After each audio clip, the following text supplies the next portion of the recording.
பாரிஸில் நடைபெற்று வந்த 33வது கோடைக்கால ஒலிம்பிக் போட்டி நிறைவடைந்த நிலையில் அமெரிக்கா 126 பதக்கங்களுடன் பதக்கப்பட்டியலில் முதல் இடத்தை பிடித்தது.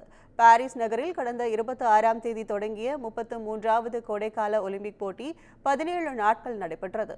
போட்டியில் மொத்தம் 204 நாடுகளின் அணிகள் பங்கேற்றன.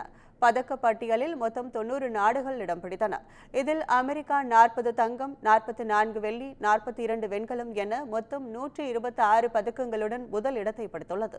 பரம எதிரியான சீனாவை விட 35 பதக்கங்கள் அதிகம் பெற்றுள்ள அமெரிக்கா தங்க பதக்க எண்ணிக்கையில் 40 பதக்கத்தை பெற்று சீனாவை சமன் செய்துள்ளன. சீனா 40 தங்கம், 27 வெள்ளி, 24 வெண்கலம் என 91 பதக்கங்களுடன் இரண்டாம் இடத்தை பிடித்தது. சீனா கடைசியாக 2008ஆம் ஆண்டு பெய்ஜிங்கில் 48 பதக்கங்களுடன் முதல் இடத்தை பிடித்தது. ஜப்பான் 3வது இடத்தையும் ஆஸ்திரேலியா 4வது இடத்தையும் பெற்றுள்ளது. இந்தியா 1 வெள்ளி, 5 வெண்கலம் என 6 பதக்கங்களுடன் 71வது இடத்தையும் பிடித்துள்ளன.